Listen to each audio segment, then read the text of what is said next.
We'll now look at LogicFlow. So clicking the menu option on the left and then selecting LogicFlow from the main menu. The screen will load. Any existing flows already created will be displayed with the ability to create a new LogicFlow using the Add LogicFlow button. There's also a Create Group button which will allow you to create group so you can drag and drop LogicFlows into these groups to make it easier to manage.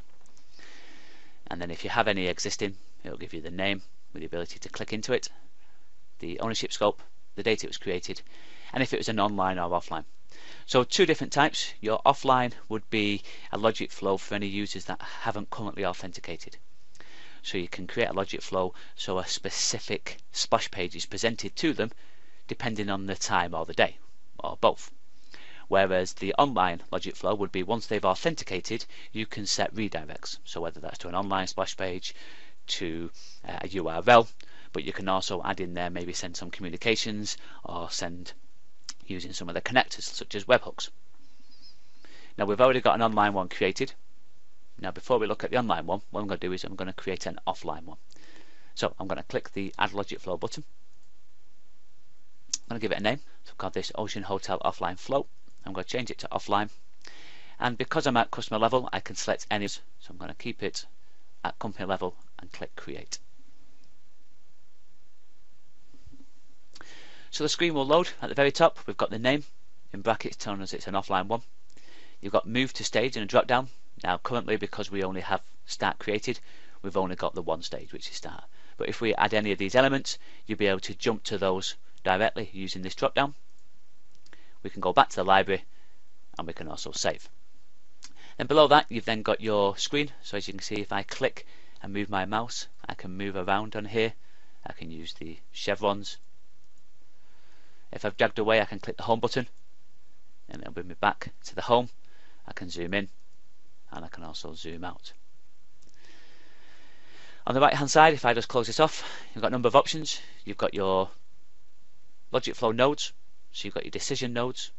So because this is offline, we are very limited, but you've got client, whether that's time or by day. The only available action is to specify the offline splash page, and then you've got your end terminator. So every flow must have an end terminator, finishing off the whole process.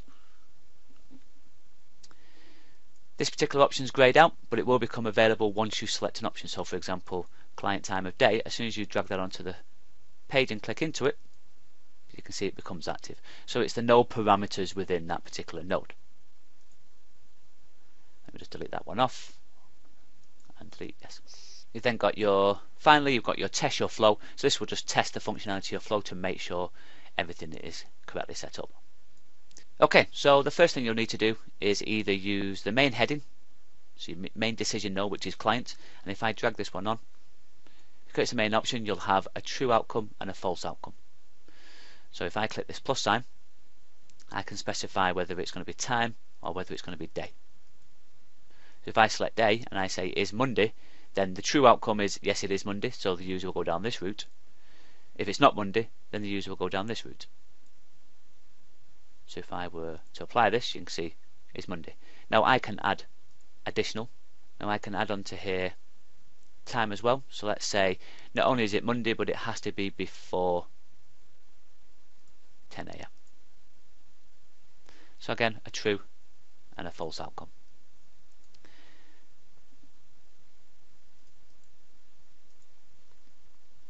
Now then I can drag my splash page on, click on the plus sign, so all available splash pages. So there's my custom, there's my offline, and there's the Spanish version for when I did a languaged version of my access journey. So I'm just going to choose the standard offline, click apply. So if it's Monday before 10 o'clock, the users will go to this splash page.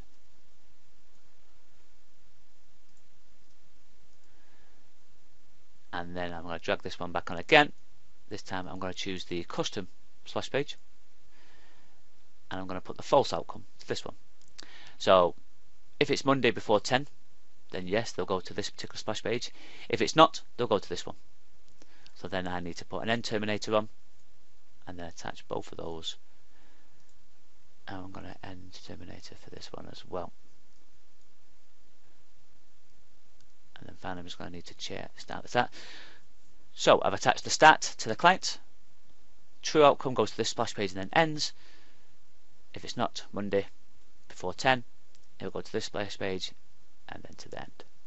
Now we could have used the same end if we wanted to, but I've just used two separate ones. So I'm going to test this. I'm going to say it's Tuesday. Test. Yep, I've gone down this route, so it's greyed out. The area is not being used, and that's correct. And then if I say actually it's Monday at 3 o'clock, it's taken us down the correct route.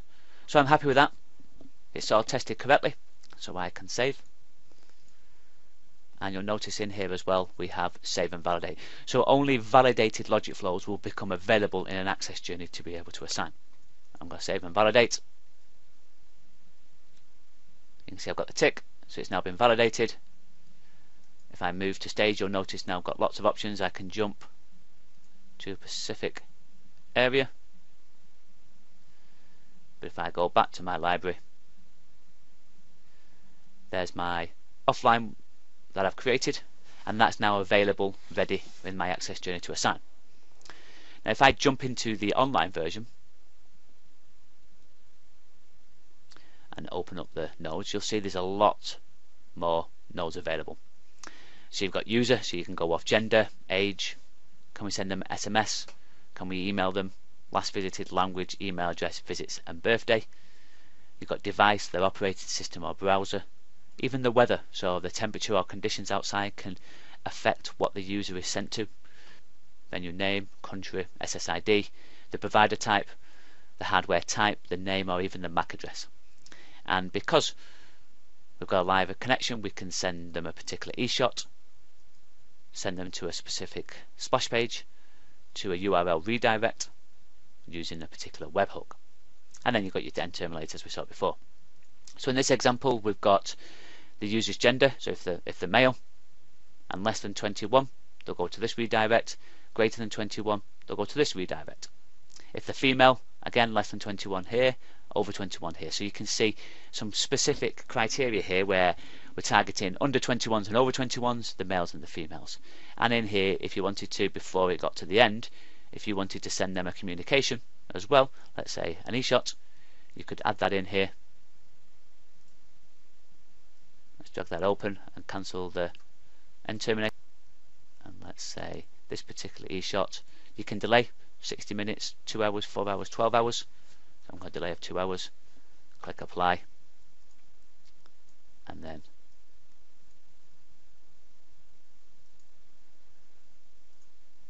we can say anybody that's greater than 50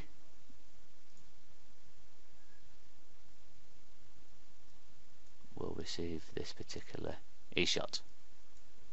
Let's put that back onto the end. So a little bit messy, but essentially we've added in an additional, so anybody over 50 will also receive a particular e-shot. So again, you save and validate.